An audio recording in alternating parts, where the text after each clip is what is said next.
Now, one of the elements which makes marketing management slightly different from marketing is understanding multiple techniques for future demand. Although this is also covered within the domain of marketing, it also helps us understand how marketing strategies and marketing tools can be effectively managed. One technique is survey of buyer's intention. We conduct surveys to see what are the buyer's intention, what are they wanting to buy, and when they are basically trying to buy something. This is normally a primary source of study. We basically ask buyers through questionnaires or through focus groups. Then we have forecasting techniques, which we will discuss in the following slides. Purchase probability scales. They're scales which shows okay, what is the probability of people buying certain things. And then we have composite of Salesforce opinion. One of the most important factor is our sales force. They are in the field, they are selling the products, they know what's happening. So their opinions do matter a lot. So all of these factors can help us estimate what the future demands of products are. One technique for estimating future demand is expert opinion. This is a very important factor because we need to talk to experts and their opinion are taken into consideration. Why this is important? Because experts are the experts of a specific field. They have worked with people, they are working with people, they know what's happening and how things do happen.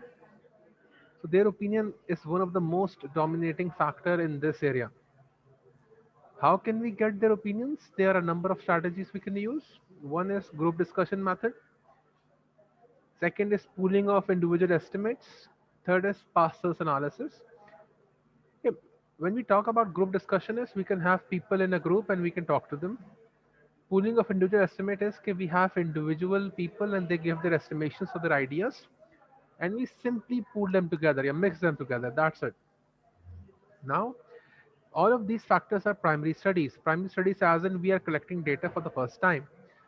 Then the problem with this is that marketing is something which takes place continuously.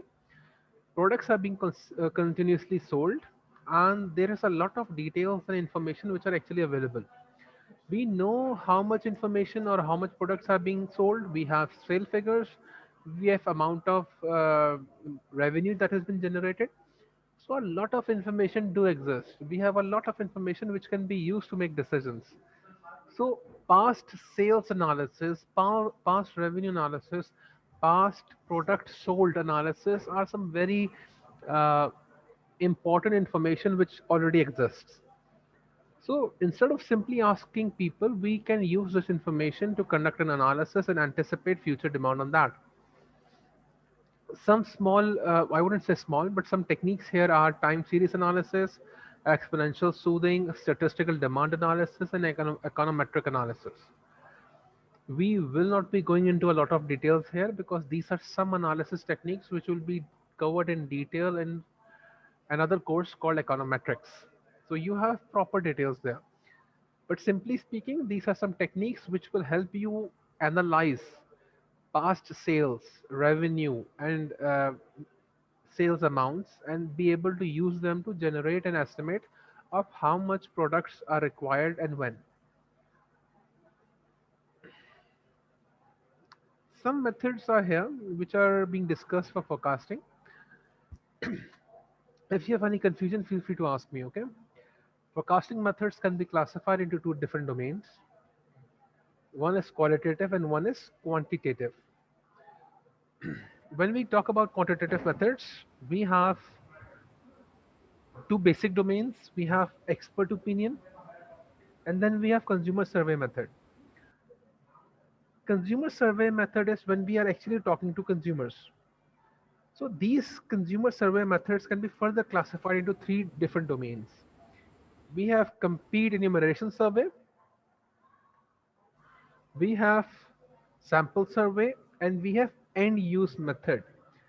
These are some data market sensing techniques which we will be conducting detailed study of and we will be using in our future assignments.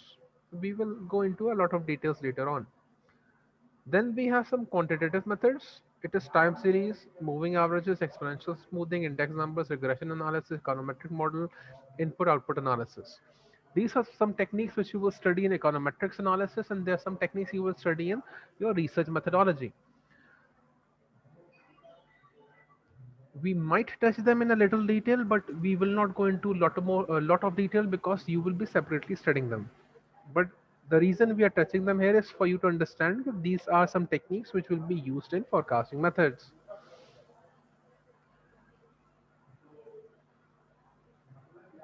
Some simpler techniques here are also being discussed, but let's leave this right now. All of these techniques and some more are being explained here. If you have time, just skim through them. None of them are technical for me to explain. Time series and exponential is something we are not touching right now.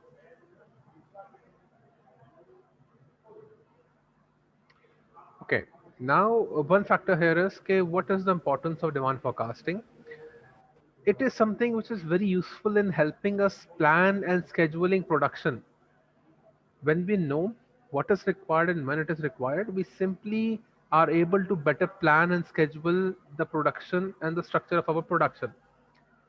Instead of producing too much, we know how much to produce. Instead of producing too little, we know exactly what is required.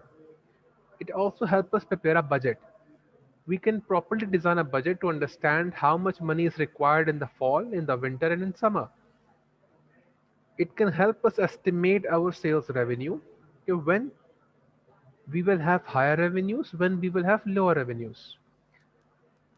Based on this, it is easier for us to make policies for long-term investment. We know the amount we are getting, and then we can invest them wherever required. And when we know that our revenue will decline in a specific season, we can avoid making long-term investments. It can help us control inventories.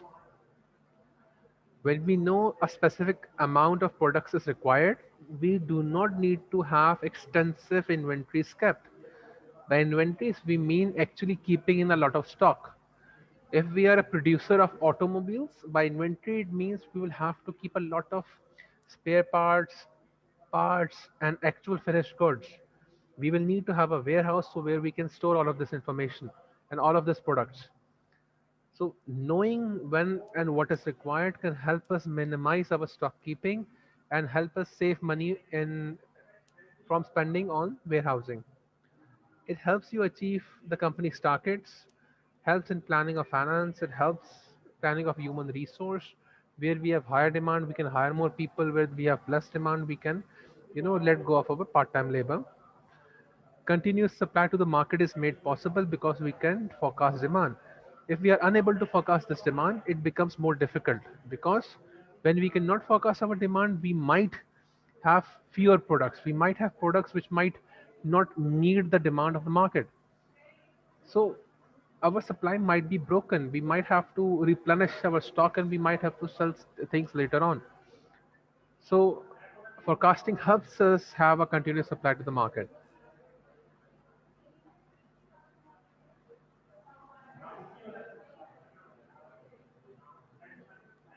Now, as a business and something we have studied in the management course, the business operates in a bigger environment.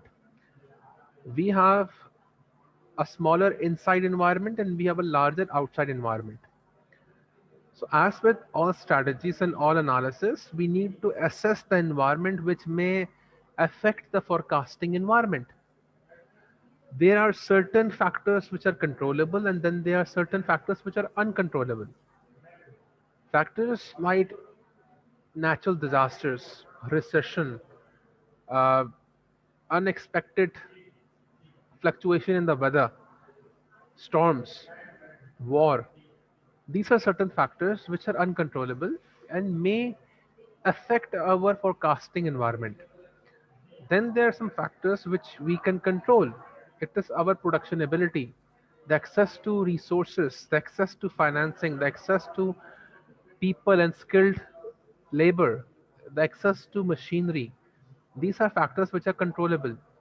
So all of these factors need to be considered when we are supposed to forecast. Long term and short term forecasting, when we talk about long term forecasting, we are talking about a number of years. When we talk about short term forecasting, we are usually talking about a year. Short term forecasting is usually focusing on certain fluctuations which takes place within a year. For example, if you are talking about uh, apparel, the demand for warmer apparel is higher around October, November, and December when we talk about Pakistan, especially in Karachi. On the other hand, the demand starts falling after February. In March and April, we start to get a warmer climate, because of which the demand will definitely decrease. So this is what short run forecasting helps us with. But when we talk about long run forecasting, we have to look at a number of years. We have 3 to 5 years. Now, the difference here is that when we talk about short term forecasting, we are usually talking about a specific fluctuation within an year, which is understandable. We have higher demand in the winter and we have lesser demand in the summer. But when we are talking about 5 years, we can compare this demand, yeah, this fluctuation when the next year. Was the demand same in winter this year compared to last year, then last to last year? So that will show us if this fluctuation in demand is constant or there are some other factors involved. Because of COVID, demand functions have drastically changed. So an uncontrollable factor was introduced which had drastically changed the demand function of a number of products, be it medication, be it apparel, be it food behavior, be it dining out, and so on. So this was an idea to give you to give you a basic idea. There are a number of factors need to be considered when we are assessing the forecasting environment. Some slight area here can be how much profit a company is making, the prices of industrial raw material, uh, the average work week in manufacturing, how much people are working in average. So all of these factors are something we need to consider when we are actually making a forecast.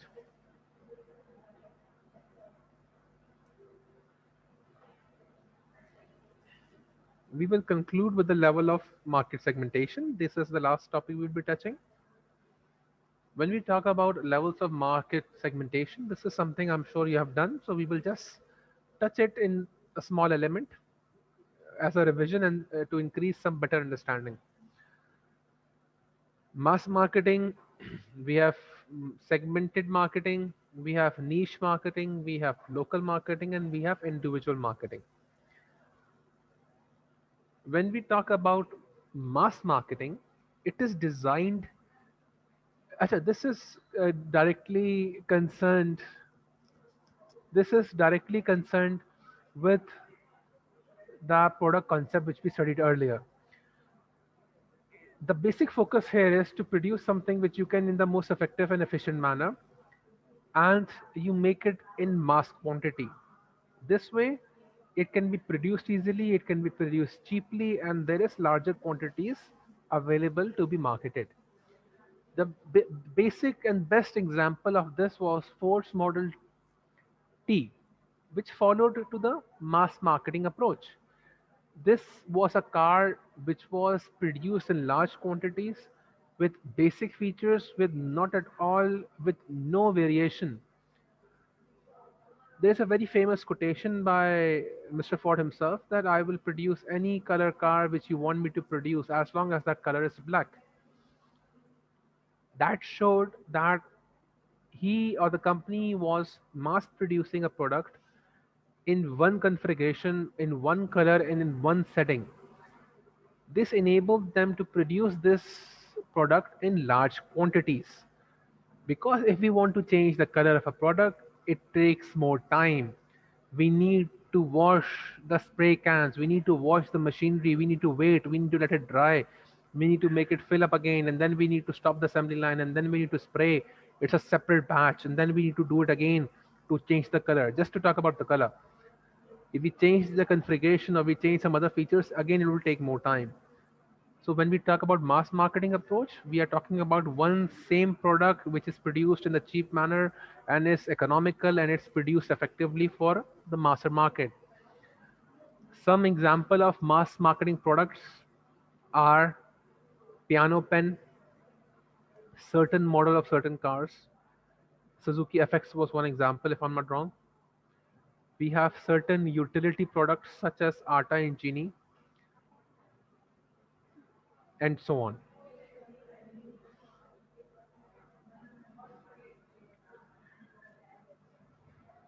When we talk about segment marketing, can anyone here give me an example? Because this is something you all have studied. Every one of you have done what segment marketing is, and you need to be able to give an example on this. Does anyone here have an idea what segment marketing is? Habiba gave a very excellent example of a cosmetic product that not everybody has the same skin type. A person may have oily skin type, a person may have dry skin type. So depending on their skin type, they would need a specific product. They cannot use a product which is mass marketed, or mass produced. So people have different needs, they have different wants, and based on their needs and wants, they need products. So the segment marketing approach basically segmentate, yeah, breaks, yeah, cuts off the market into different segments. Now these segments are based on similar attributes, your similar preferences, your similar needs. Based on these needs, the marketing company will provide specific products. Like Habiba very clearly said, a person with oily skin will be in a separate segment. So that segment can be given products which are specially designed for oily skins. Similarly, a person with dry skin will be in a separate segment which will be offered products which are for dry skins. That is a basic segregation here. A group of customers who share a similar set of needs and wants, just like we discussed. A marketer does not create the segment, he only identifies the segments and decides which one to target. Like Habiba said, I identify there is a segment where people have oily skin, so I will try to identify that segment and I will try to see what I can give to them. This is a flexible market offering to all members of a segment because not everyone wants exactly the same thing. Definitely, all of us here are students and everybody here uses pen. Hardly anyone here would be using the same pen. There are people who used to use piano. Now there are people who use Picasso. There are people who use dollar. There are people who use fountain pen, and even in fountain pen, there's a lot of variations. And even when we talk about ball pen, they're felt tip pen, they're hard tip pen, they are micro tin tip pen. So there are a lot of options available for every different people. And depending on our different needs, every person has their own preferences and we will demand different products. If we have 10 students in this class, almost all 10 people would be using different pens with very few exceptions. So this is the premises that people are different, people have different needs, they have different wants. So market segmenting basically focus on those different needs. Now there is a naked solution which is a basic product and services elements that all segment member value. Like we were talking about a basic pen. The pen has some naked solution, which means it is a simple product which is able to write. Now, when we go for the discretionary option, there are extra elements that not all but some segment members value, provided for an additional charge. So when we talk about the mass marketing, we are only focusing on a product which is able to write. So for that, the best example was the piano pen, which was a yellow pen. It was economical and it was good enough. Now when we talk, that was a naked solution. Now when we talk about the discrete solution, we have the basic naked solution and then we are focusing on extra elements which different people would like. Let's say Arba would like a softer grip because she has to write a lot. Let's say Nimra wants a pen which is see-through, so she knows how much ink is left. Habiba might want a pen which has a more narrow and crisper pen, so it can write in a more crisp writing. Hoba might like a product or a pen which has no caps. You can simply press a button so the tip goes in, and if she wants to put it in her pocket, it does not, taint her shirt. So these are some other options which these people and these students are willing to pay a little extra for. So the basic piano pen initially was 2 to 3 rupees, and a person would happily pay for a Picasso because it had these extra elements. So they wouldn't mind paying 5 rupees for that. There were other pens which offered a rubber grip. People were happy to pay 6 or 7 rupees for that. A pen with micro pins or zero point 0 mm pins were available for 100 rupees. They were more expensive. But people who wanted this extra service were more than happy to pay extra money for that. So people are willing to pay extra money for extra elements. This is what segment marketing is all about. We have to identify the segments and we have to give them the relevant product. This is the niche marketing. The term niche means very small. It is technically the opposite of mass marketing. Niche marketing refers to a very small segment, or we can say a micro segment within a bigger segment, which has a very unique preference. These are the people who like things which are very different, and not a lot of people like that. Keep taking into account Habiba's example. Habiba is a fan of Korean bands, let's say K-pop. Now, I would say if we talk about Pakistan, K-pop fans is a excellent example of niche market. There is a proper segment. I would say there's a big segment who likes South Korean dramas, and there is a even smaller segment within that entire large market who actually like K-pop. So we have a big segment which has a smaller preferences for South Korean dramas. Then we have a further smaller segment which has preferences for K-pop. So people who like K-pop are a niche. So me as a niche marketer would like to target this specific niche. I will be able to target them by selling them, let's say, posters of K-pop, selling them songs, selling them concert tickets or information or videos or anything which has to do with that specific K-pop band. So a market which has a preference which is very small, but it compared to other segments is called a niche market. And niche marketing allows you to target these specific smaller segments and satisfy them. The advantage of niche marketing is that this segment is not satisfied by the mass marketing or major marketing companies because they are not getting the products which they want. So the niche market is willing to pay extra money. They will happily pay extra money to get things which are not normally available. If you go on Daraz and check South Korean dried noodles, one noodle pack is roughly 600 rupees. The same Pakistani equivalent from Nor is 30 rupees. One noodle which is locally manufactured is 30 rupees, and the same noodle which is from South Korea or a Korean brand is 600 rupees. And people who are fan of South Korean dramas are actually buying that.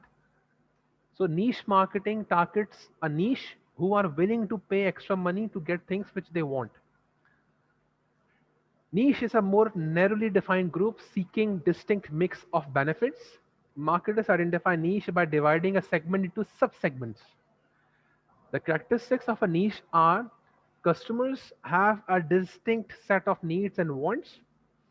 Customers are willing to pay a premium. By premium, we are saying they are willing to pay extra money. Niche is not likely to attract a major competitors. This is the best thing, If I'm targeting people who like K-pop, there are hardly any other companies who are doing that. So I don't have a lot of competition. So that is something good for me.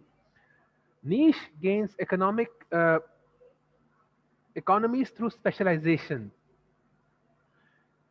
Because we have the expertise to provide Korean noodles, K-pop albums, K-pop posters, and K-pop drinks, and the Koreans drink a lot of flavored milk and stuff like that.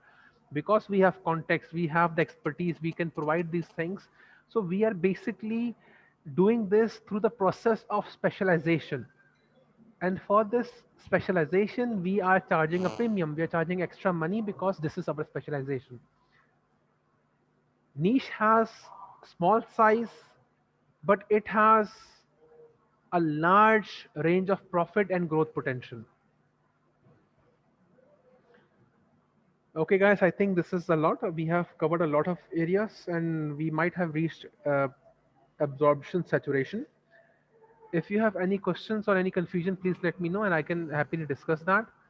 And if you are done, if you have no questions, then we can conclude the session for today. Any problem, any confusion, please let me know.